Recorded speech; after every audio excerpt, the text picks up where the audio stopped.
TV Guanabara, on air, on time e sempre online. Hoje é 20 de abril de 2026 e o tema hoje é muito rico porque vamos falar do nosso passado, da nossa história e ninguém melhor do que um professor português. Ele foi ator, ele fez novelas na Rede Globo, ele fez filmes, ele chegou aqui há muitos anos atrás. E vocês vão ter o prazer de ouvir do professor Tony Correia. E eu conheci num evento que me deixou muito contente. E o primeiro contato foi na rede LinkedIn, porque chegou uma notificação. Eu falei, mas há quanto tempo eu não vejo este ator? Só que ele não é mais somente ator, porque ele continua ator. Ele também é dublador, ele é professor de teatro, de oratória. Ninguém melhor do que ele para contar tudo sobre a sua trajetória, tanto artística como profissional, acadêmica, e tudo que ele está fazendo hoje em dia. Obrigado, realmente. Estou feliz de estar aqui e isso me fez viajar no tempo, ouvi-la. E faz 50 anos que eu comecei, parece que foi ontem, mas o calendário assim o diz. E porque a minha primeira novela foi O Casarão. Eu fui o primeiro ator português a trabalhar nas novelas da Globo e que surgiu assim de uma maneira também muito curiosa.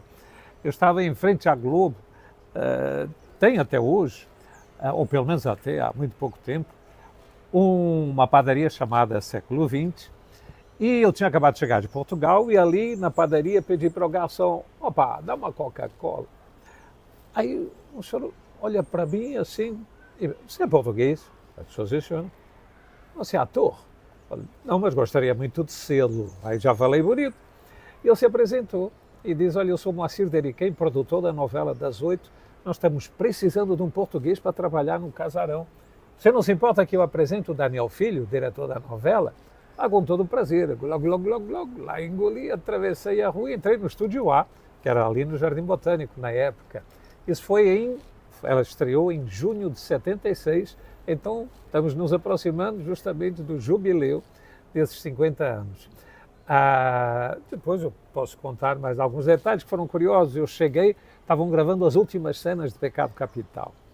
Estava em cena o Lima Duarte, com a filha, a Débora, e o Denis Carvalho. Aí quando eles começaram a gravar, eu comecei a ficar nervoso. Se dizia na época que a ficha ia caindo. Daqui a um pouquinho eu ouço uma voz. Ok, a cena valeu, Lima, pode ir embora. Denis e Débora, tem troca de roupas, estou descendo para ensaiar. Aí o Moacir me cutuca e diz, o Daniel está vindo aí. Aí é que a Coca-Cola resolveu se manifestar. Eu todo nervoso, abro-se a porta do estúdio e grito ao Moacir, Daniel, vem ver o gajo que vai fazer o Jacinto. Eu não sabia, mas era eu. Depois é que eles me contaram que o Lauro César Muniz, o autor do Casarão, queria que o Jacinto fosse um português e não um ator brasileiro imitando sotaque. Mas não tinha, e na época, ainda por cima, português, a imagem do português, o estereótipo. O português tinha que ser baixinho, bigodudo, idiota, jogava de tamanco, bola quadrada. Bom, então era para o humor, mas trabalhar em novela, galã, não sabiam nem que existia. Pois bem, o que acontece então é que o Lauro César insistiu e falou, não, tem que ser um português, porque eles ainda queriam colocar alguém, mas não. E eles designaram Jardel Melo para ir a Portugal contratar alguém. Mas imagina o tempo, a papelada, a despesa, aquilo tudo. Nisso eu apareço com um físico mais ou menos que eles tinham imaginado para o Jacinto. Não é? Por isso, quando ele diz, vem ver o gajo que vai fazer o Jacinto, todo mundo se voltou e queria ver, então, mas que cara tem ele, né? E aí, enfim, foi muito divertido também quando a diretora de arte olha assim para mim e comenta com o Daniel, ele tem um olhar tão puro, né? Diz o cameraman, mas não vai ser por muito tempo. Aí, finalmente, o Daniel chega e me pergunta, você não se importa de fazer um teste? Eu disse, não. Falou, então, tem uma jovem atriz, ela vai fazer um teste, você faz o teste junto com ela. O nome dela é Christian Torloni. Muito bem. Então, e assim foi. Fizemos o teste juntos. Eu fui o Jacinto do Casarão, com um tema bonito. Eu Sou Nuvem Passageira, né, do Hermes Aquino, uma música que fez muito sucesso. E 3 meses depois da novela estar no ar, o Cassiano Gabos Mendes liga de São Paulo aqui para a Globo dizendo: olha, eu quero esse portuguesinho para a minha próxima novela, que era Locomotivas, onde eu fui o Machadinho. E aí foi um estouro. Até hoje muitos me chamam de Machadinho. E realmente as pessoas se deram conta que o público brasileiro gostava dos atores portugueses. E há 50 anos que esse intercâmbio não parou, porque também em 77 estreou Gabriela em Portugal, que foi um sucesso tremendo. Então, estamos comemorando os 50 anos de conexão entre os atores brasileiros e portugueses e que muito contribui para a amizade entre Portugal e Brasil. E isso também nos leva a pensar noutra coisa, que é o seguinte: estamos nos 200 anos da assinatura do Tratado de Paz e Amizade entre Brasil e Portugal. E as comemorações dos 50 anos estão inseridas no bicentenário. Posso prosseguir?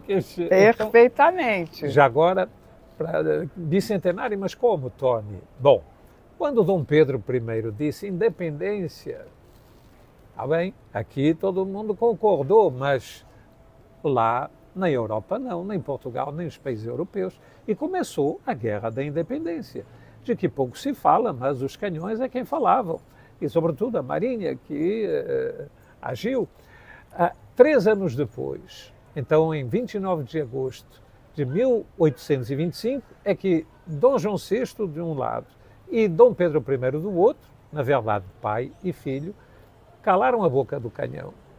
Transformaram as espadas em relhas de arado, no sentido de que assinaram um tratado que tem um nome muito bonito. É o Tratado de Paz, Aliança e da Mais Perfeita Amizade. Isso não sou eu que estou dizendo, está escrito. Então, paz, aliança e da mais perfeita amizade. E reparem, quando menciona aliança, a aliança é redonda, não tem princípio nem fim. Assim deve ser a amizade entre portugueses e brasileiros, sem fim. E é isso que queremos comemorar neste tratado. Estamos também no mês do descobrimento. Bom, mas vou deixar a Marta nos orientar para eu começar a falar. Eu gostaria, professor, porque hoje eu chamo de professor, e vocês vão saber por quê daqui a pouco, que você prosseguisse falando desse tema e também dos eventos que vão acontecer, né? Inclusive o 5 de maio, né? É o próximo mês. Isso, 5 de maio é o Dia Mundial da Língua Portuguesa. Foi a Unesco quem determinou esse dia. E a língua portuguesa, que além de uma língua, digamos assim, bonita, mas ela não nasceu assim, ela foi se embelezando. Então, como diz o Olavo Bilac, tem o tron e o silvo da Procela, mas também o arroio da saudade e da ternura. Mas como é que essa língua, então, a nossa língua, que é também conhecida como a língua de Camões, se foi enriquecendo, embelezando, adoçando e algumas características muito nossas. Vamos ver. Há uma ligação grande entre o português e as navegações. Quando as caravelas chegaram à África, a África trouxe doçura à língua portuguesa. São africanas as palavras, por exemplo, cafuné, bumbum, samba, os diminutivos, tudo isso. Olha, diziam que, eu gosto dessa imagem, assim como as amas africanas tiravam as espinhas do peixe, da comida das crianças, também a África tirou a aspereza da língua portuguesa, adoçou. Aí chegaram aqui ao Brasil, ganhou ritmo, um colorido com palavras como pipoca, carioca, Ipanema, são palavras daqui, não é? E que, então, hoje, o mundo da língua portuguesa usa, mas foi aqui que o português se enriqueceu com ela. Aí foram lá para o Oriente, teve ali um toque exótico, com palavras como chá, biombo. Agora, tem outra coisa também que muitos vão se surpreender, é que o japonês chegou a usar 1.500 palavras portuguesas. Ainda hoje o japonês usa 300 ou 400. Como é que o japonês diz capa? Capa. Como é que ele diz capitão? Capitão. Como é que ele diz pão? Pan.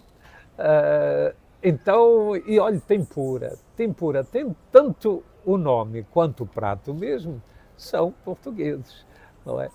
Isso também nos faz pensar no seguinte, que todos os países que falam português são banhados pelo mar, onde chegavam as caravelas. É o nosso cordão umbilical. E a língua portuguesa une, não separa. Não tem dois países falando português encostados um no outro. Olha o Brasil, o maior exemplo. O Brasil faz fronteira com 10 países. Quantos falam português? Nenhum. É o Brasil que é essa imensidão, não é? E Angola, Moçambique, a mesma coisa. As ilhas no mar, quer Açores, Cabo Verde, é uma coisa só. Não tem dois falando português encostados um no outro. E isso fala muito do nosso jeito de ser e de sentir. Também está se aproximando em junho, 10 de junho é o dia de Portugal. Que dia é esse? Será que é o dia de uma grande batalha? De um grande rei? Não. 10 de junho é o dia de Camões, é o dia de um poeta. O dia que os portugueses escolheram para ser o seu dia é o dia de um poeta. Isto porque, olha, poesia não serve para coisa nenhuma, a não ser para o essencial. É quando queremos ir além da aparência, tocar a essência, que a beleza singela do poema, o encanto do Era uma Vez, não é? Já diz uma peça de teatro famosa, ai como é diferente o amor em Portugal. Na verdade não é só em Portugal, é no mundo da língua portuguesa, né? Ainda duas coisas sobre a língua portuguesa que é bom saber. É a língua mais falada no hemisfério sul. E as aulas de português, os cursos, estão aumentando tanto nos Estados Unidos quanto na China. E por quê? Porque as zonas de progresso, de maior evolução no futuro, economicamente e demograficamente, são o Brasil e Angola. Justamente, então, onde se fala o português. E isso está atraindo o interesse, até alguns a cobiça, querendo vir aqui para essas duas terras tão ricas. Bom, mais há a dizer em relação à nossa língua. Olha, na internet é uma das mais faladas, das mais usadas. E também no mundo da ciência, sobretudo graças ao Brasil, mas é verdade. Então, diz Virgílio Ferreira, da minha língua vê-se o mar. E é uma verdade. E Fernando Pessoa também diz, a minha pátria é a língua portuguesa. Não é? Então temos que ter essa consciência, temos uma língua bonita, em que da voz materna, como diz Olavo Bilac, ouvi meu filho. E temos que ter, digamos, esse amor por essa língua, conhecida como a língua de Camões, porque ele realmente, sobretudo nos Lusíadas, não é? Lhe deu uma identidade, uma riqueza, e é esse jeito que nós temos, e é uma língua que nos permite escolher. Uma coisa é sorrir, outra é rir, outra é gargalhar. Há nuances, nós podemos. Uma coisa é pedir, outra é solicitar, outra é suplicar. Podemos dar intensidade e dizer eu te amo também, de tantas maneiras. Então, o senhor disse a aspereza da língua portuguesa. Eu não acho áspera, não. Eu acho linda, eu acho mágica. E quando eu me tornei genealogista amadora, que eu passei a estudar todos aqueles registros paroquiais, né, da Igreja Católica a partir de 1500, eu descobri um mundo assim da história que eu conhecia parcialmente. Porque o que está acontecendo no Brasil, professor, é que é quase a sensação que eu tenho que existe uma agenda de emburrecimento, porque ninguém mais sabe de história de verdade, ninguém mais sabe, e muita coisa foi deturpada ao longo desses séculos. Por exemplo, eu conheço professores que têm a teoria de que o Brasil não foi colônia de Portugal, o Brasil era Reino Unido de Portugal. E toda aquela história que contaram para a gente não é bem assim, não. Então, como o senhor disse, a língua foi se misturando com a língua de outros imigrantes, africanos, índios. Então, deu no que deu hoje. Deu no que deu, mas ainda bem, uma formosura. Porque realmente, olha, Olavo Bilac, quando diz que é um tempo esplendor e sepultura, que a língua portuguesa é o ouro que abrutamina entre o cascalho e o vela. Sim, era a língua da Vulgata Latina, falada por por um latim não erudito, era do povo, mas que justamente foi se embelezando e enriquecendo. E hoje é uma língua que nos permite, então, expressar os nossos sentimentos. Sempre haverá coisas em que os olhos, falando do coração, falarão mais alto, porque quando o coração fala pelos olhos, não precisa de tradução. Em qualquer lugar do mundo a gente sabe se está amando, se está com raiva, se está apaixonado, se está sofrendo ou indiferente, mas na expressão verbal, temos uma belíssima ferramenta, a nossa língua portuguesa. Quanto à nossa história, eu também compartilho e fico triste, porque, por exemplo, e agora vai um desabafo também, está chegando o 22 de abril, dia do descobrimento do Brasil. E o que aconteceu ali? Que aconteceu pela primeira vez na história da humanidade. Poderia ter sido em outro local, mas foi aqui, foi lá em cima, na Bahia. O que aconteceu? Cabral chegou e ele mandou colocar um barquinho na água e chamou 4 pessoas. Um europeu, Nicolau Coelho, grande capitão, que chegou com Vasco da Gama à Índia 2 anos antes, o sonho da Índia, ele realizou. 2 africanos, um da Guiné e outro de Angola. E você, o judeu da Índia, que falava vários idiomas. E agora aqueles 4 homens estão indo em direção à praia, onde estão os índios nus. O mar começou a ficar agitado, Nicolau Coelho mandou parar. Os índios avançaram com os arcos. Nicolau Coelho mandou baixar os arcos. Eles baixaram. E quando se encontraram, Nicolau Coelho pegou o barrete e ofereceu. Os índios tiraram o colar e deram. Eu disse, não bateu uma selfie? Para mim, aquele é o retrato do Brasil. Agora vejam, pela primeira vez na história da humanidade, não é só Portugal-Brasil, pela primeira vez na história da humanidade, 4 raças de 4 continentes se encontravam trocando presentes. Isso é a alma do Brasil, uma terra que recebe gente de todos os continentes, que aqui são bem recebidos, e uma terra generosa que dá 1, 2, 3 colheitas por ano. Tudo isso ali ficou marcado. Está nessa primeira selfie que aqui foi batida, não foi em outro lugar do mundo. E para mim, agora é pessoal, mas vejo nisso também um desígnio divino. Por quê? Fernando Pessoa diz, Deus quer, o homem sonha, a obra nasce. E ele continua dizendo, Deus quis que a terra fosse toda uma, que o mar unisse, já não separasse. Aí diz, sagrou-te a quem? Aos nossos avós. E foste desvendando a espuma. E a orla branca foi dita em continente, clareou, correndo até ao fim do mundo. E viu-se a terra inteira, de repente, surgir redonda, do azul profundo. E há 500 anos, nossos avós, pela primeira vez, mostraram a terra esférica. Redonda, alguns até achavam que era, mas que nem uma pizza. Depois o mar acabava, os navios despencavam. Eles mostraram que ela era esférica. E outra coisa, o oceano que antes separava, agora passou a unir. É o oceano que une os continentes, que abraça a terra, não separa. Isso foi mérito dos nossos avós. Entende? Já agora, se você no almoço se deliciou com uma picanha, aqui não tinha gado. Enquanto o mar foi uma barreira, aqui não tinha gado, nem galinha. A primeira vez que era uma galinha faz anos agora. Manaus de Cabral, Caminha registrou. Os índios não usavam por mão, que bicho é aquele?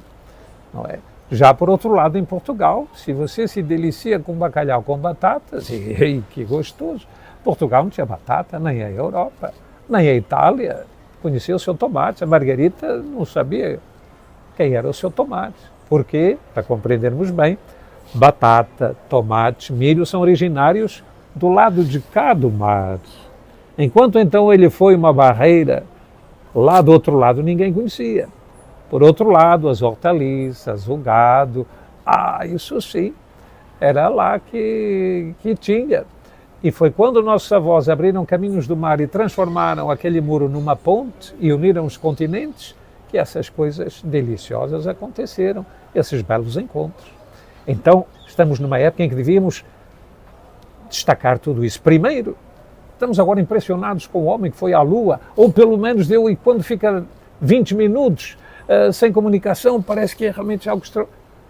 Naquela época, quando dizemos que a escola de Sagres era a NASA da época, estamos fazendo um favor à NASA. Não se esqueça disso. Durante 99 dias, por exemplo, na primeira travessia do Pacífico, que ninguém conhecia, ninguém sabia onde é que aquilo ia dar, nossos avós ali passaram coisas tremendas, acabou a comida, não tinha mais o que comer, comeram o couro, comiam um couro com o que ferviam na água do mar e comiam aquilo com serradura, com serragem, não tinha mais nada. O escorbuto, tudo apodrecia, quando um morria tinham que jogar no mar, porque Magalhães mandou jogar no mar logo, para não ser comido, para evitar o canibalismo, tal era a fome. Isso, há 500 anos. E Fernando Magalhães esteve aqui no Rio. O Rio é uma cidade da primeira circunnavegação, da viagem mais fantástica da história da humanidade. E se houve grande coisa quando eu esteve aqui, se aí as escolas, as universidades, os restaurantes estavam engalanados e com um prato pronto da primeira volta. Não se fala nisso. Se você perguntar nas escolas qual é o maior oceano da Terra, alguns vão dizer Pacífico. Boa resposta. Agora, se perguntar Pacífico, mas por que se chama Pacífico? E quem é que lhe deu o nome? Infelizmente, nem os professores sabem. E é a nossa história. E é disso que temos que nos orgulhar. Só vieram para aqui, aí vem uma lista de coisas pequenas. As páginas mais gloriosas da história da humanidade foram escritas pelos nossos avós. É isso que tem que ser dito, e não é ufanismo. É que está aí. Olha para o mapa do mundo. Cabo da Boa Esperança, quem é que lhe deu o nome? E agora este Oceano Pacífico, vale a pena lembrar, foi Magalhães. É um português ao serviço da Espanha. Ele daqui saiu procurando a passagem para o mar do outro lado da América. Todo mundo chamava ele de maluco, mas hoje leva o nome dele, Estreito de Magalhães. E ele, ao ir buscando rumo a sul, parou numa praia, tinha uma pegada grande, que em espanhol antigo se chama Patagón. Ele chamou aquela região Patagônia. Foi o nosso avô que deu o nome. Aí depois teve um mutim e tal, mas ele também era bom soldado, dominou aquilo tudo. Aí quando voltou a primavera e podiam navegar novamente, rumo a sul. Aí finalmente encontraram então um estreito, mas é comprido, é estreito, mas é comprido, e um labirinto, são 600 quilômetros. Eles entraram por ali. A água era contrária, as correntes contrárias, frio, gelo, mas a água continuava salgada. Significava que do outro lado tinha outro oceano. Porque eles já tinham entrado no outro, mas virava doce, era a foz de um rio, como o Rio Prata. Não, volta para trás. Mas ali não, ela continuava salgada. À noite viam assim, à esquerda, lá para sul, umas fogueiras. Quem pode morar numa terra dessas? Ele chamou aquela terra a Terra do Fogo. Foi o nosso avô que deu o nome. Qualquer mapa do mundo. Aí avançam. O capitão da San Antônio sacaneou, fingiu que se perdeu, voltou para trás. Era maior, não tinha comida. E agora foram 3 naus, que no dia 28 de novembro de 1520, um ano depois de estar aqui, ele esteve aqui em dezembro de 19, ao dobrarem um cabo, chamaram o cabo desejado, porque há tanto tempo desejavam ver aquilo. Quando dobram o cabo, à frente deles, um oceano imenso, azul, calmo. Fernando Magalhães se emociona, chora, reza, uma salva de canhões. Ele junta todo mundo e diz: senhores, navegamos agora em águas que ninguém navegou. Para que sempre encontremos este mar calmo como esta manhã, eu o chamo de Pacífico. E assim batizou o maior oceano da Terra. Não se fala nisso. Agora então você sabe por que Pacífico se chama Pacífico e que foi Fernando Magalhães, um avô nosso, quem deu o nome. Para ter uma ideia, Fernando Magalhães, que aqui pouco se fala, mas é talvez o navegador com maior prestígio na comunidade científica mundial. deram o nome do Magalhães ao pinguim Magalhães, foi a primeira vez que os europeus viram pinguim. No céu tem as nuvens de Magalhães, que na verdade são galáxias, mas que a olho nu parecem nuvens mesmo. O estreito, que leva o nome dele, né? Estreito de Magalhães. Na Lua tem as crateras de Magalhães, em Marte tem as crateras de Magalhães. Uma das naves americanas se chama Magalhães, tem também um programa de computador, mas vai entrar em breve, se já não está em atividade, um telescópio 10 vezes mais poderoso que o Hubble. Como é que ele se chama? Magalhães. Interessantíssimo. Então, não sabia disso. Isso, nosso avô, mas a gente não sabe. E como isso, muitas outras coisas ligadas ao descobrimento. Mas, ainda voltando àquela ideia da escola de Sagres, ser a NASA da época, como é que acabou esta viagem, a primeira circunnavegação? Então, aqui na Baía da Guanabara entraram 5 barcos, 240 homens, né, sob o comando, então, de Magalhães. 3 anos depois, voltou um barco com 18 pessoas a bordo, descalços, maltrapilhos, mortos de fome e de sede. O porão, a nau se chama Vitória, nome predestinado. Foi a nau Vitória o primeiro a dar a volta ao mundo, 70 mil quilómetros. No porão, cheio de especiarias, uma fortuna, pagou a viagem ao rei da Espanha e ainda sobrou dinheiro. Mas a maior riqueza para a humanidade era o que aqueles 18 homens chegaram maltrapilhos, descalços, mortos de fome e de sede, pareciam fantasmas. Iam revelar ao mundo. Agora, quando eles desembarcaram, o que é que eles pediram? Água, alguma coisa para comer. Estavam morrendo de sede e de fome. Mas não foi isso que eles pediram. Sabem o que foi? Pediram velas para acender e ir pagar a promessa. Para eles estarem vivos era um milagre.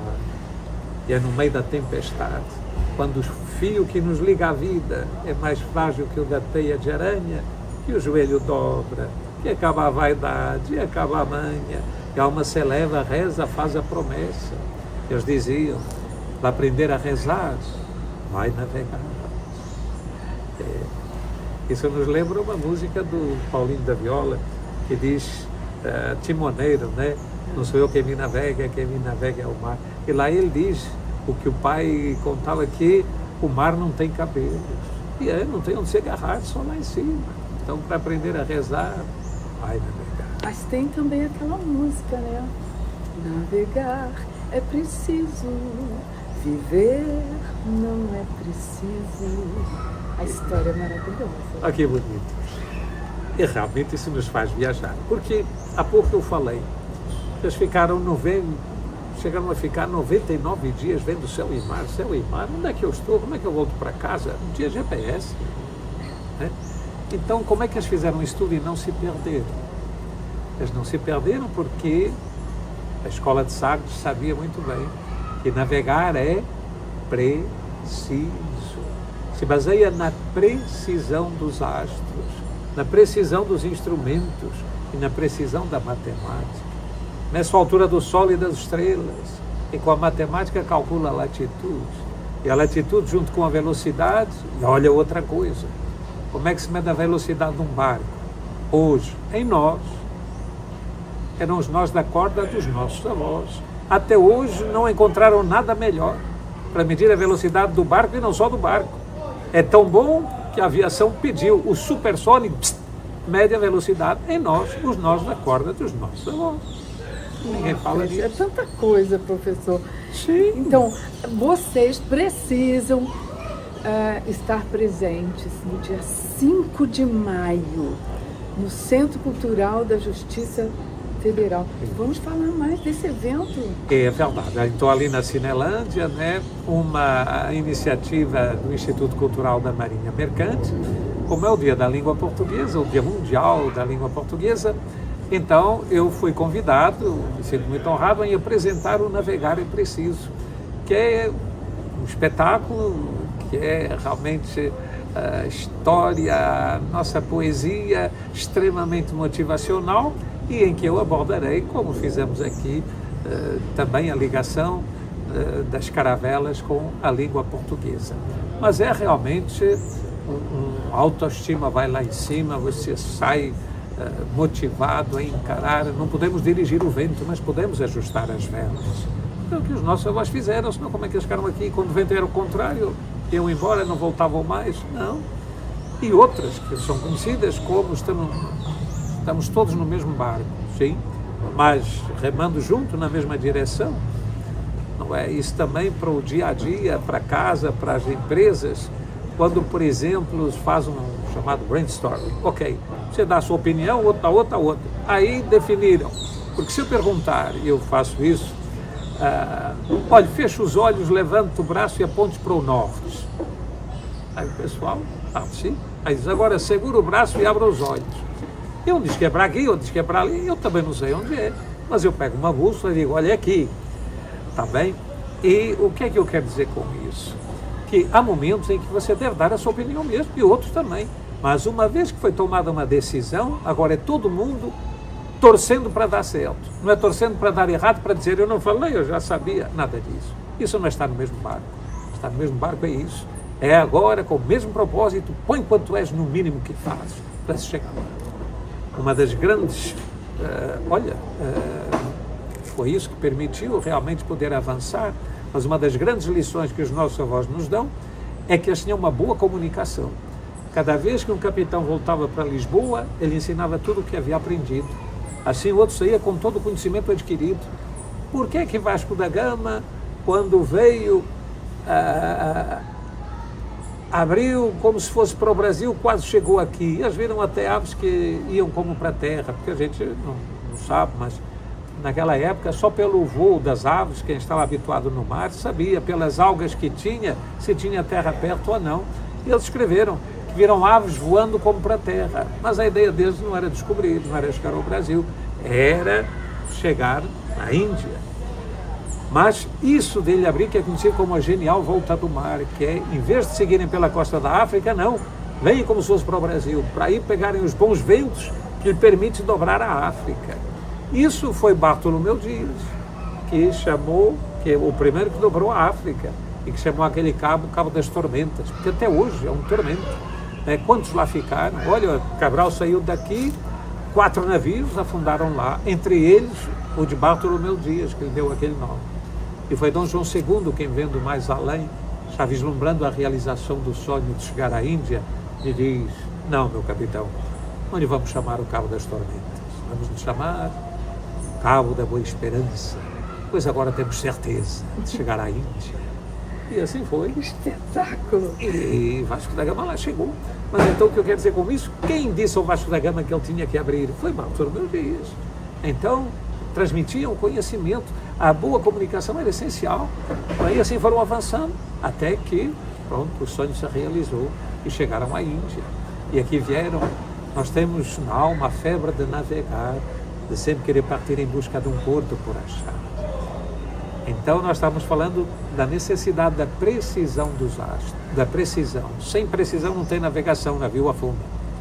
Agora, você pode ter todos os instrumentos mais precisos, última geração, mas quando vem a onda e o barco faz assim e você fica com medo, volta para trás, você não chega lá. Então, o que é que faz prosseguir, continuar? Aí não é a precisão dos instrumentos, aí é a voz que vem do coração, o sentido de missão, que diz que navegar é preciso, viver não é preciso, neste sentido. São as duas que nos permitem ter um sonho elevado e realizá-lo. Sem a precisão da matemática, se afunda. Só no braço você não chega. Agora, quando tem a precisão dos instrumentos e a voz que vem do coração, aí sim, a tempestade vai embora. E você, Deus quer, homem sonha, a obra realmente nasce, não é? E terra à vista, se vê o novo mundo, a nova terra. Fernando Pessoa diz, ó mar, no poema Horizonte, bonito, em que aqueles medos todos, diz Fernando Pessoa, ó mar anterior a nós, teus medos tinham coral e praias e arvoredos. Ele escreve, desvendadas à noite, a cerração, as tormentas passadas e o mistério, abriam flor o longe, e o sulcidério, o sol, esplendia sobre as naus da iniciação. Então, a comunicação, eu sempre digo, a comunicação é tão importante, tanto para a guerra quanto para paz, tanto para você viver em paz, em sociedade, em família. Tem famílias que às vezes passam décadas sem se falar por causa de problemas de comunicação. Uma vírgula mal colocada, um tema mal explicado e às vezes até uma bobagem que cada um diz em família, no trabalho, no trânsito, né? Pode acarretar problemas eternos, né? Em família ou fora de casa. E por isso a comunicação é muito importante. Não só essa da mídia, da multimídia, né? Hoje em dia principalmente com internet e tudo mais, mas quantas vezes as pessoas são processadas por palavras mal colocadas, né? E o poder da palavra, da voz que conduz tanta emoção para o bem, para o mal, é muito importante saber falar, saber se comunicar. E nós estamos em ano eleitoral. Vocês se lembram de alguns candidatos que outrora participaram de pleitos eleitorais e que se tornaram ícones de comicidade, porque eram muito engraçados ou faziam tipos muito engraçados e tinham problemas de comunicação. E eu tenho para mim que se você é tímido, introvertido, você precisa fazer curso de oratória, curso de teatro. Ele é professor de teatro e também de oratória. Vai falar tudo sobre essa disciplina, porque todos nós precisamos. Sim, o Chacrinha, muitos vão lembrar, dizia: quem não comunica se trumbica. E é uma verdade. Os americanos quantificaram isso. Dizem que 85% do seu sucesso pessoal e profissional dependem da sua capacidade de comunicação. E facilmente compreendemos isso. Um professor cheio de diplomas na parede, mas se não sabe se comunicar, aí que pega. Os alunos aprendem uma pequena parte. Ou no trabalho. Um bom funcionário foi promovido a gerente, parabéns, mas não sabe lidar com gente. A equipe não bate as metas. E como não podem retroceder, tem até que o mandar embora. Perdem um bom funcionário e agora estão com 2 problemas na mão por uma questão de comunicação. Há pouco, não é? A Marta falou na vírgula, não vem. Bom, se botar uma vírgula muda tudo. Não vem.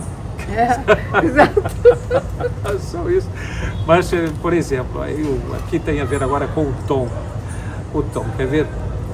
Isso em qualquer situação, tanto no trabalho quanto no nosso dia a dia, palavras são importantes, mas muito mais importante é o tom. Nós temos que ter cuidado com o tom. Por exemplo, estou ocupado. Se você dizer assim, tom, você está dando um chute no colega. Ou então, Joana, pergunta para o Manuel, estamos despachando. Outra coisa, eu não sei, mas o Manuel sabe. Vai lá que ele pode dizer, puxa, obrigado. Ou então você vem pegar o documento, está lá em cima, eles têm que assinar, você sabe disso. Sim. Mas do jeito que ela está falando, tenho certeza que está naquele envelope que está ali desde manhã, que ela ainda nem abriu, não está nem aí para mim, não tira o olho do celular. Mas espera, quando tiver alguma coisa lá do meu setor, também não vem com pressa, não. E assim se estabelece o ambiente nas empresas ou no dia a dia. Outra coisa é dizer, não, olha, está lá em cima e eles têm que assinar. Mas não fica preocupado, que assim que chegarem vão te avisar. Puxa, obrigado, se precisar de alguma coisa é só falar. Então, pense no que vai dizer. E já vimos, temos uma língua rica. Escolha a palavra, mas sobretudo não erre no tom. Também no palco aprendi que o texto é do autor, o subtexto é do ator. Querem ver para compreenderem mais facilmente? Imaginem 2 pianistas, a mesma partitura, a música é a mesma, ambos tocam. Um te encanta, te emociona, você fica ali, faz fila para assistir, paga para assistir, o outro não. A música é a mesma, a diferença não está nas notas, é a mesma. Agora, entre as notas reside a arte, é nessa filigrana, é no jeito de dizer, de olhar, é a respiração, é o silêncio, é como o passo, é a atitude, é a postura. Vai te envolvendo. é de alma para alma. Não é? Muitas vezes a essência não está nas linhas, é nas entrelinhas. Muitas vezes não está no dito, é no não dito que eu tenho também que entender que comunicação ali é na postura, é no alma para alma, como eu digo.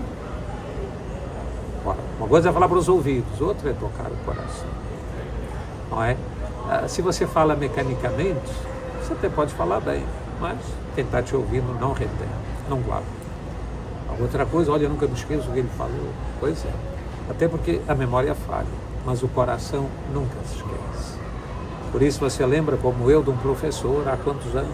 Parece que foi ontem, ou da amiguinha, tinha esse tamanho, parece que foi ontem. Né? Então, quando a gente consegue tocar justamente o coração, agora para os candidatos, lembre-se da AIDA. AIDA, o que é isso? Sim, é um acróstico. Quando nenhum de nós tem duas ocasiões de causar uma boa primeira impressão. Por definição é primeiro, o resto é conselho. Então, que pena você deixar de causar uma boa primeira impressão. Não é? E como é que se causa essa boa primeira impressão? Saiba usar os 3 vezes 30. 3 vezes 30, Antônio, o que é isso? 30 centímetros, 30 palavras e 30 segundos. 30 centímetros essenciais em comunicação, quais são? Isso. É o rosto. Brilho no olhar, um leve sorriso. Você chega já, com uma boa postura, chamar atenção. É o primeiro A do AIDA. Você chamou a atenção. Agora você vai abrir a boca. Como é que é a tua voz? Ai, que pena. Falar rápido demais, ninguém... Hein? Como? Não. Agora o ouvido saboreia. Uma voz com um volume apropriado, com boa dicção, com vocabulário rico, o ouvido saboreia. E você desperta o interesse. Então, a atenção do A agora tem o I. Você despertou o interesse. Agora, para a primeira impressão, 30 segundos. Seja breve. Deixa as pessoas o desejo de querer saber mais.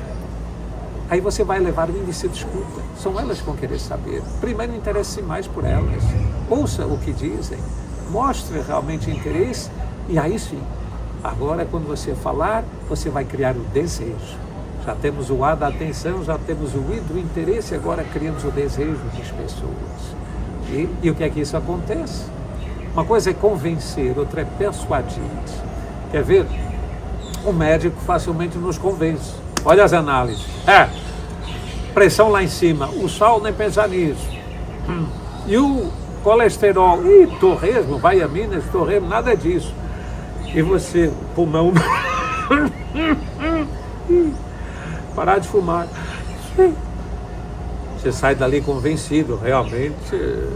Mas vai para Minas e o que é que você faz? Olha aí, o prato cheio de torresmo, couve mineira nem pouquinho, e lá está de cigarro.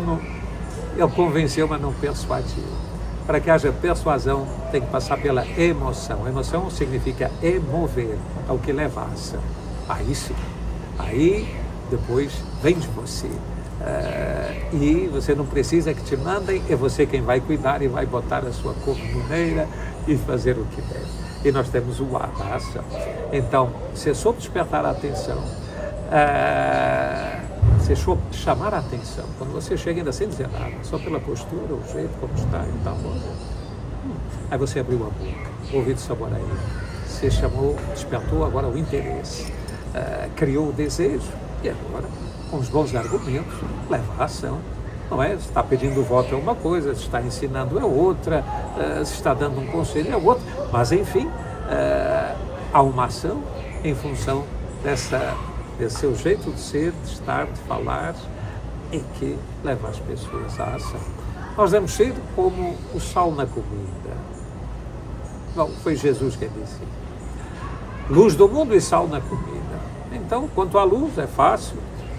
Na escuridão, acende a luz, agora a luz. Não, ele falou que não é para botar debaixo do banco, é para botar lá em cima. Mas para quê? Para aparecer? Não, para iluminar.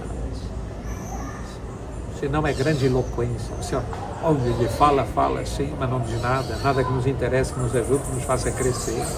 Aí tem que haver esse amor. Ainda que eu fale a língua dos homens e dos anjos, mas não tiver, falta esse ingrediente. Senão, nada sou. Ok? Então, bote a lâmpada lá em cima, mas para iluminar, não para aparecer. Tem esse ingrediente que muda tudo, que você já sabe, é o amor. Agora, quanto ao sal, o sal também é curioso. Quando a refeição está maravilhosa, ninguém fala no sal. Você só fala no sal quando dá errado. Ih, está sem sal, ok. Ih, botou sal demais, ok. Se não, você só elogia. O quê? A picanha, a moqueca, a salada, o macarrão, ai, o feijão, só mais um pouquinho. Olha, tudo aquilo tem elogios. Mas se não fosse o sal, nada daquilo era elogiado. Também nós, por ser quem somos, devemos ajudar quem está à nossa volta a ter melhor sabor, a aparecer. A gente fica discreto, também nos beneficiamos do sal dos outros, não é? E isso não está perdido, está bem? Então seja o sal na comida, que aqueles que tenham a aventura de conviver com você possam realmente ser iluminados e tenham um melhor sabor por ser quem você é e saber usar os talentos que te deram. E um deles, a boa comunicação, que é falar com o coração. Me mandaram prender Jesus. Foram lá buscar, voltaram de mãos vazias.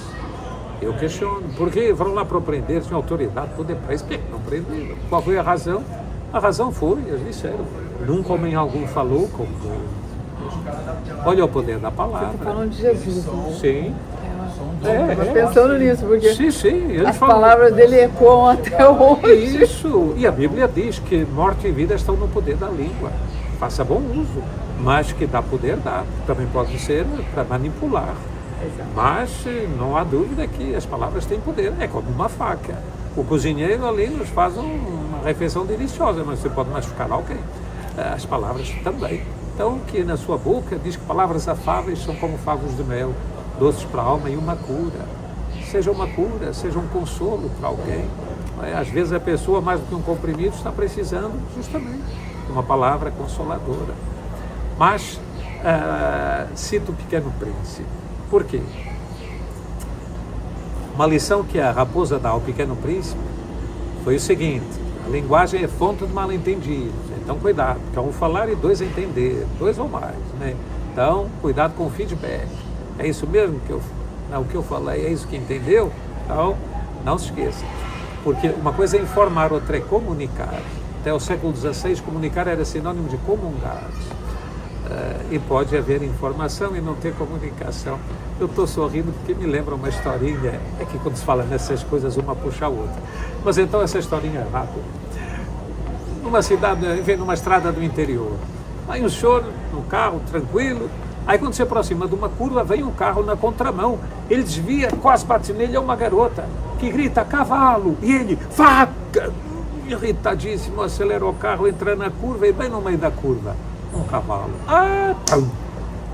Aí eu pergunto, informação teve ou não teve? Teve, ela avisou, o cavalo. Agora, teve comunicação? De jeito nenhum.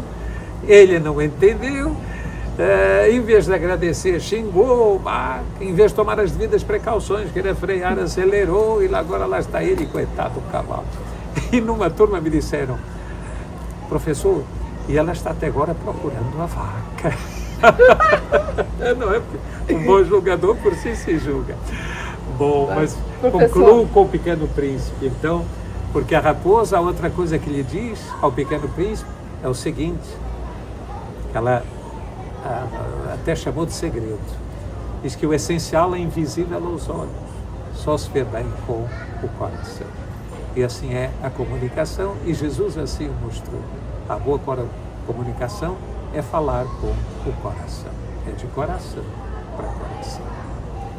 E na história, quais outros personagens, ícones da história da humanidade, por exemplo, ou do Brasil também, que mais o senhor considera excelentes oradores para o bem e para o mal?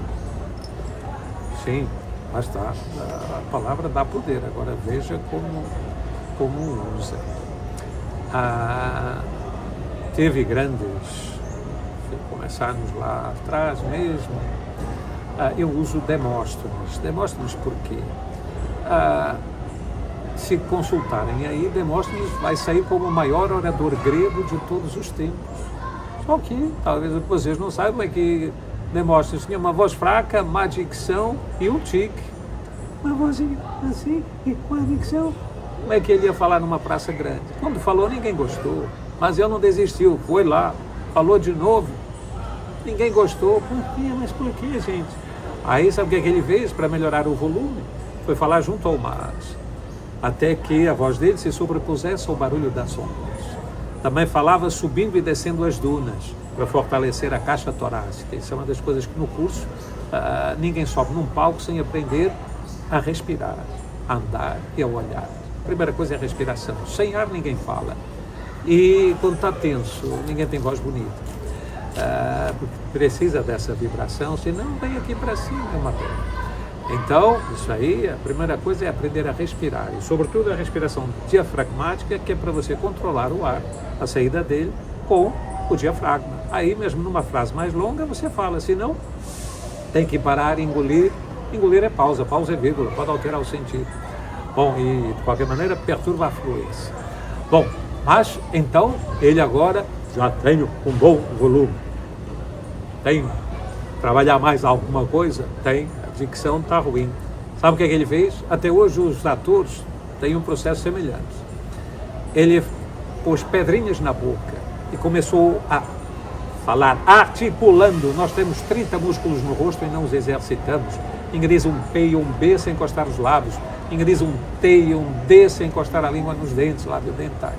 Pois bem, os atores hoje não põem pedras, mas tem até um vídeo aí, uma rolha e fala, diz o texto. E aqueles que têm dificuldade em sorrir, que é fundamental, eu aconselho a morder um lápis. Morde o lápis e diz o texto. Agora, ai, cessa a rua, cessa. Ok. Aí quando tira um alívio, você pode dar as nuances. O jogador de futebol não sai do banco e entra para jogar. São músculos. E também nós, as vozes, depende deles. Bom, agora Demóstenes já tem um bom volume e uma boa dicção. Tem mais algum ponto que eu tenho que trabalhar? Tem o tique, eu tenho o tique, tem. Sabem como é que ele fez para perder o tique? Pendurou uma espada no teto com o bico aqui, para quando levantar, ai. Sim, mas isso não sai com 2 ou 3 ais. O que é que ele fez? Reza a lenda, que ele raspou metade do cabelo e metade da barba, para só sair de casa quando perdesse o tique. E perdeu. Meu nome, Demóstenes. Sou considerado o maior orador grego de todos os tempos. Está vendo? O segredo e a lição que Demóstenes nos dá é treine. Então, pronto. E é isso. Entende? É como uma borboleta, né? Tem que, aí sim, depois ela nos encanta no seu voo, mas primeiro, quando a gente a viu como lagarta, quem é que elogiou? Ninguém. Mas depois, ai que lindo. Então também é assim, se você faz como Demóstenes, ninguém o queria ouvir, mas depois, olha aí, maior orador grego.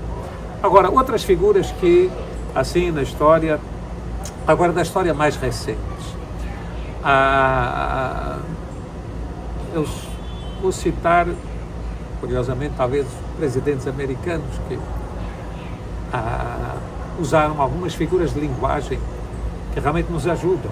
Mas até antes deles falo de Jesus. Uma das figuras de linguagem que marca é uma figura muito conhecida, é a metáfora. E Jesus, entre as parábolas e as metáforas, a gente está habituado a ouvir a palavra metáfora, né? Então, mas uma outra é anáfora. Anáfora é quando você começa a frase pela mesma palavra. Jesus, no Sermão do Monte, que é o sermão mais famoso do mundo, começou usando a mesma palavra 9 vezes. Bem-aventurados, felizes, bem-aventurados, e quem ainda por cima? Bem-aventurados que têm fome, será possível? Bem-aventurados que choram, bem-aventurados, será possível? Só que depois ele dizia, porque serão saciados, herdarão o reino, verão a Deus. Isso me interessa. Então, em outra ocasião, ele também usa a mesma figura, chamando de hipócritas. Hipócritas, hipócritas, blá, blá. Bom, quem é que fez isso? tem até um presidente francês que foi eleito que não era grande orador, mas que começou, isso ele fez bem e marcou, e olha que ele não era, que o François Hollande, ele não era assim grande orador, não. Mas ele diz, ele estava então se candidatando à presidência, ele sai dizendo, eu presidente faço isso, isso, isso, eu presidente farei isso assim, eu presidente faço aquilo, eu presidente, e aquilo marcou. Moi le président, eu presidente, eu presidente. Reagan tem uma semelhante também. Nós o povo, tal, tal, nós o povo, tal, tal. Obama, outro exímio aí nessas figuras de língua, yes we can, sim nós podemos, né? Você acaba depois e você associa. E são coisas que o cérebro gosta porque há uma musicalidade, há um efeito bonito também, não é? Porque uma coisa, mesmo que tenha uma voz bonita, mas se for monotone vira uma canção de ninar. Nós precisamos de mudar os ritmos, mais acelerado nos pontos secundários, mas um ponto principal de se alegrar. Silêncios. É no silêncio que a palavra se expande. Entende? O silêncio não é nada a dizer, isso é buraco. O silêncio é justamente quando você quer que as pessoas reflitam naquilo, que aquilo que você diz faça eco lá dentro, você estimula o diálogo interno. O diálogo interno, quando você fala, não é o seu. É a pessoa que está te ouvindo se dizer, olha que interessante, essa eu não sabia, como será possível? Não, isso eu também quero, eu vou anotar. E quanto mais a pessoa fizer isso, mais ligado está no que você diz. Está certo? Agora teve respostas assim também, que ajudam, que foram famosas. Churchill é um dos que, não é, quando a menina da oposição, lá irritadíssima, lhe disse, se eu fosse sua mulher, eu botava veneno no seu chá. Mas em Londres, isso, ele com aquela rotundez dele e tal, né, assim, eu se fosse seu marido, eu bebia. Claro, você tem que reagir. E isso ajuda, marca, né? E então esse espírito do compismo francês a propos. Tem vídeo sobre esse trecho. Vídeo eu não vi, mas escrito já muitas vezes é conhecido, mas eu teve, tem duas ou três. Nisso, tem um filme que eu assisti uma vez, que era um nobre, né? Um rei que não sabia se comunicar direito. O discurso do rei. É o rei da Inglaterra. Isso foi verdade no tempo da guerra. E ele tinha dificuldade. É um belo filme. O discurso do rei, vale a pena ver. Olha, justamente alguns desses. Tem também um filme, My Fair Lady, uma bela dama, em que conta a história da Eliza, que era uma vendedora maltrapilha, desbocada, mas a quem um professor fez uma aposta que, cuidando dela e do modo dela falar, ela poderia ir no baile da rainha, ela se tornaria uma duquesa. E realmente fazem a aposta, e aí vemos todo o treinamento dela.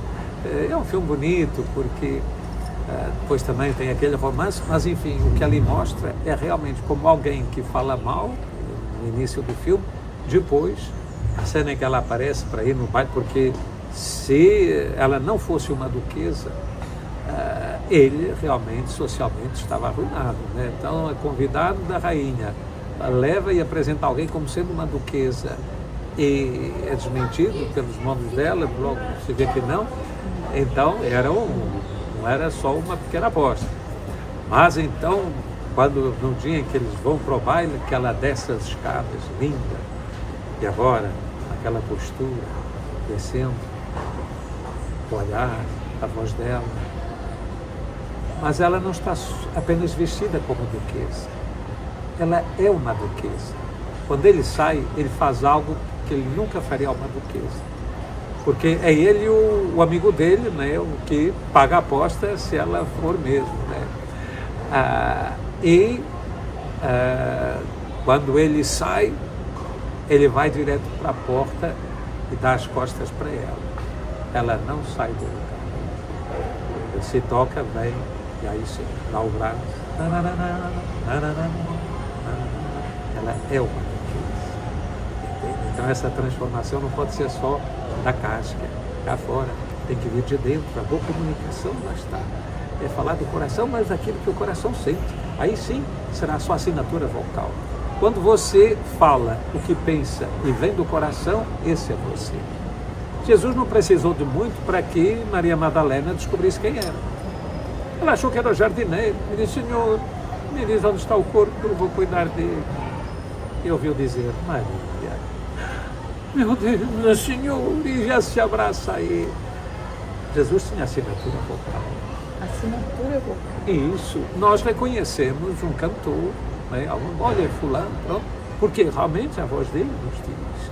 Pois bem, você também deve ter a sua assinatura vocal, que diz não apenas o do seu timbre, mas que fala de você.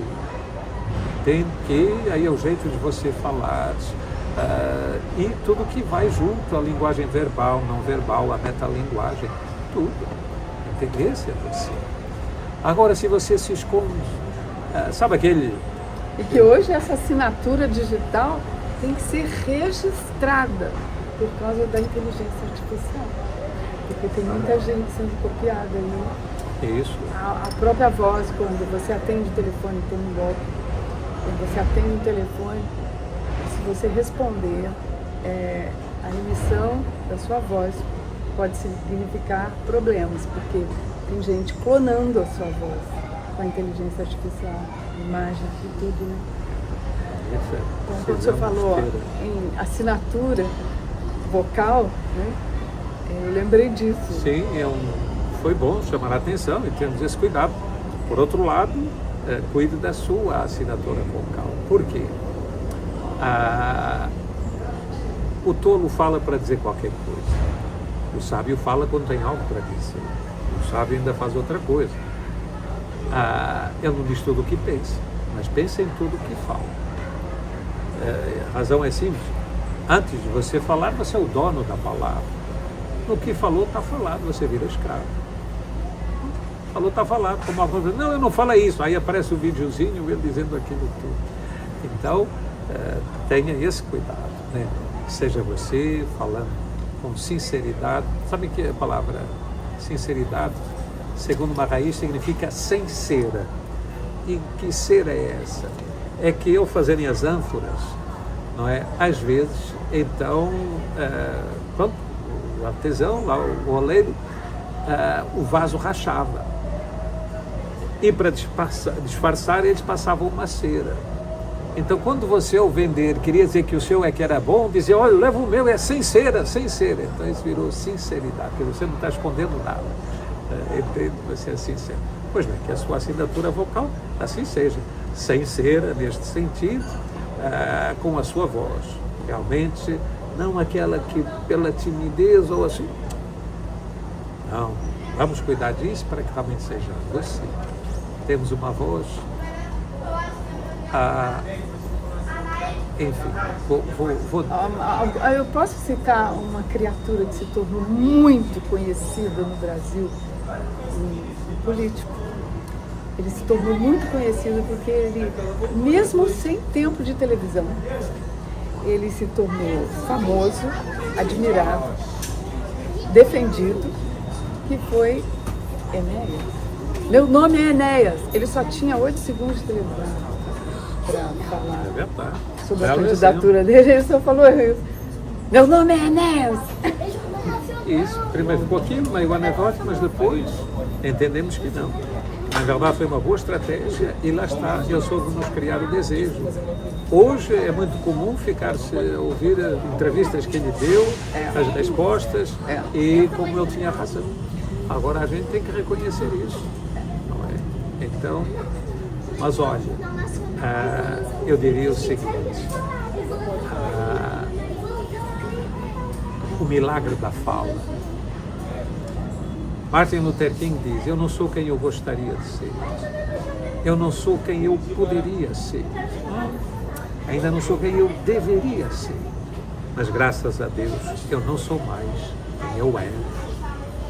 Então que também nesta questão a gente possa ser cada vez melhor, porque a boa comunicação realmente é essencial para a vida. Ainda que eu fale a língua dos homens e dos anjos, mas não tiver amor, se eu não me souber comunicar.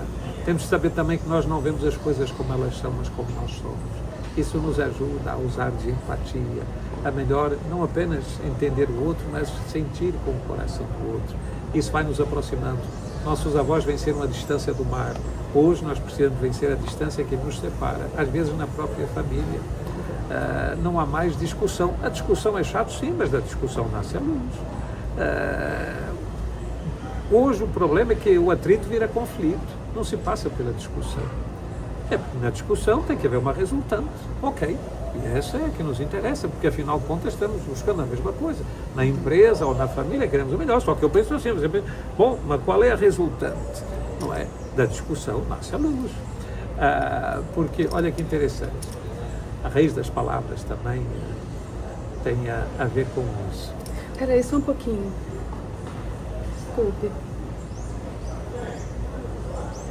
Desculpe. Aliás, é isso aqui. Isso aqui está atrapalhando bastante, né? A nossa comunicação, a nossa assinatura vocal e até a nossa assinatura escrita, né? Exatamente. Você sabe que, usando isso, é muito comum a importância de olhar. E é comum você, por exemplo, dizer para a pessoa, olha, eu vou te ouvir, eu tenho que fazer isso, mas eu estou te ouvindo. Eu já fiz isso. Evite. É melhor dizer, olha, eu tenho isso para fazer, mas eu vou parar para poder te dar atenção. A pessoa vai se sentir realmente pronto, valorizada, respeitada, vai direto ao assunto, com outra propriedade. Se não, não é. Então, temos muito a ver na questão da comunicação. De que maneira a tecnologia assim, pode nos ajudar na oratória, na comunicação? Ela pode ajudar e muito. Agora é como um remédio, depende da dose. Falar idiomas, por exemplo, então, está tudo muito mais fácil. Isso, não, mas tem uma dúvida, isso vai ali, na hora você tem aqui acima a documentação que há uns anos atrás isso te levaria nas bibliotecas e coisas assim, um tempão danado. Agora, se é só isso, aí não. Aí o remédio vira veneno. E esse é o problema. Se agora não quer raciocinar, não quer pesquisar, é a lei do menor esforço e pronto, isso basta. Aí perde essas nuances. Quer ver aqui, uma coisa boba, entusiasmo, falar com entusiasmo. Ok, você conhece a palavra, mas conhecer a raiz vai lhe dar outro sabor e outra força. Entusiasmo vem do grego, enteos, em é dentro, e teos é Deus. Então é como se você tivesse Deus dentro. E isso é enteos, entusiasmo. Mas se você tem Deus dentro, você fala, você não tem dúvida, você fala com certeza, com convicção, você persuade, você é contagiante. Você fala com entusiasmo. Enteos, é a voz de Deus. Tá vendo? Mas se eu não sei a origem da palavra, ok, pronto, a uso. Eu estava com muito entusiasmo. Sim, mas quando a gente conhece, e isso são benefícios que, quando você quer ir além da aparência para tocar a essência. Uma coisa é beleza das coisas que saltam aos olhos, outra é beleza nas coisas que requer olhos para ver. Quando Jesus diz, olha os lírios do campo, não era só para dizer, que flor bonita. Sim. Mas nem Salomão se vê. É verdade. Então, quanto mais... Opa! Olha as aves do céu. Ai, que pássaro legal. Olha que lindo. Tá bem? Olha, no seu meio eu nem sei. Mas não nos falta comida. E é verdade. Quanto mais o Pai. Entende? E a viúva, que eu gosto. Imaginamos lá, no momento das oferendas, né? Chega talvez um fariseu, bela bolsa, tching-ling, ling, ling, ling. Aí vem outro, talvez saduceu, bela bolsa também, gling, ling, ling, ling. Aí chega a viúva, gling, ling. Duas. E o que é que diz Jesus? Ela deu mais do que todo mundo. Se tivesse ali um contador, ia dizer que é isso, senhor, de jeito nenhum, era muito mais. Sim, pela matemática, o contador tinha razão. Agora, quando Jesus diz, sim, eles deram do que sobrava, ela deu tudo o que tinha, segundo esse critério, quem doeu mais? fazer. Então isso aqui temos que nos predispor a ver esse olhar que também é capaz de ver o invisível para realizar o impossível. Então, se buscarmos o que cada coisa nos pode dar e soubermos ter equilíbrio, vamos cuidar do lado bom e usufruir. Mas cuidado, já tem minha netinha, né? Quando diz o chocolate, eu sou guloso, ela também, mas claro, não, cuidado, senão dá dor de barriga, dá mesmo. Bom, assim é com a comunicação. Pois então, voltando ainda na tecnologia, né? Eu me lembrei do seu curso, né? Porque nada melhor do que o curso de oratória e teatro do professor Tony Corrêa do que um curso presencial. E eu posso assinar embaixo essa história porque eu participei e realmente é um aprendizado assim, extremamente relevante para quem está na televisão, no teatro, para influencers, para todo mundo, né? Para pessoas que são mais tímidas.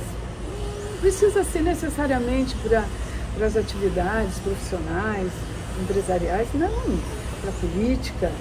O curso presencial do professor Tony Corrêa é algo assim inexprimível.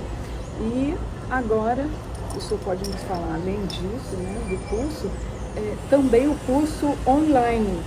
Aí entra a tecnologia em favor da oratória, em favor... Eu vou fazer um curso online agora, nos próximos dias, 4, 6 e 8 de maio, das 20 às 22 horas. A carga horária são 6 horas. E eu, há um tempo aí, hesitava em fazer curso online. Mas depois comecei a ver que realmente dá bons frutos. E quem não é do Rio, como é que faz? Então, realmente, mais uma razão para fazer. E os resultados têm sido muito bons, o que me tem incentivado a isso. Agora mesmo, estava fazendo uma live e veio essa pergunta, mas professor, quando é que será o próximo curso? Aí outra pergunta, eu olhei para a agenda e pronto, defini.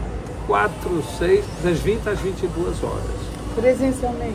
Não, esse é online. Online. Presencialmente eu tenho que, ainda não tenho data definida, porque esse mês e o próximo tem os compromissos ligados ao descobrimento do Brasil, à língua portuguesa e ao bicentenário, né? Junho, dia de Portugal, dia de Camões. Então eu estou querendo ver. Mas o online é já dia 4, 6 e 8. Posso dar os meus dados ou menciono-os ali? Mas quem quiser deve, mais. Né? Porque eu tenho certeza que não é só quem me segue nas minhas redes sociais, meu canal TV Guanabara, mas também é ano eleitoral, professor. E eu acho que muitos candidatos, né, os que estão estreando e até outros que estão aí já há algum tempo, alguns têm graves problemas de comunicação.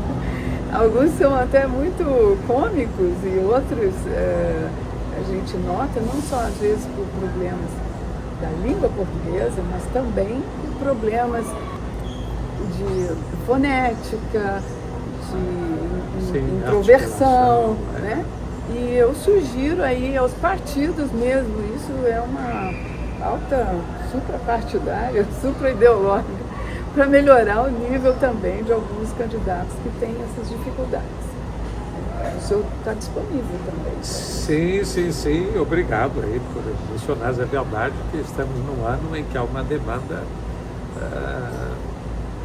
realmente, um candidato que não saiba se comunicar.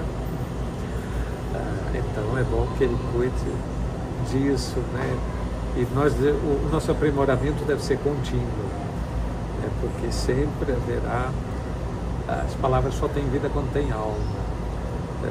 E é verdade que o ator pode ajudar para que a pessoa fale com alma, para que de alma para alma conquiste, cative. Tu te tornas eternamente responsável por aquilo que cativas, disse a raposa ao pequeno príncipe. E as coisas mudam quando começamos a usar isso. Querendo entrar em contato comigo, vou dar o e-mail, mas o Instagram também é fácil. Então, meu nome é Tony com Y e Correia com Y. Tony Correia 17@gmail.com ou no Instagram, Tony Correia 17. Pronto. Está lá no TikTok também? Ah, no TikTok, no YouTube sim. também? Também é fácil me encontrar. E no TikTok, é muito curioso porque eu tinha muito poucos. Tinha 2.700 e foi o meu filho quem me disse: pai, você gosta de falar, de ajudar as pessoas? Venha para o TikTok. Ok, aí eu lá fui e rapidamente subi para 180 mil. Assim, e um dos vídeos que vocês vão ver, que tem eu falando justamente com uma rolha na boca, tem quase 6 milhões de visualizações. Fiquei admirado. Hoje estou com 170 e poucos mil, que deixei de fazer as lives. Ontem até fiz. Mas teve assim esse crescimento exponencial. E esse vídeo, eu tenho vários lá sobre oratória, sobre o silêncio, como conquistar, como os gestos, tudo isso. Então, aconselho também a darem uma olhadinha por ali e me deixem no direct, então, e vamos conversar, aí poderemos depois. Mas obrigado também por me dar essa oportunidade.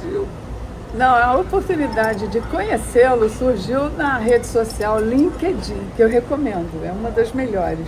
E eu que agradeço e espero recebê-lo novamente aqui no canal TV Guanabara e também nas minhas redes sociais. Esse vídeo aqui também vai para o Instagram, para o Facebook, para o TikTok. E quem quiser contratá-lo, né, para palestras, para o curso de oratória, workshop. Os dados são esses aqui, que estão aqui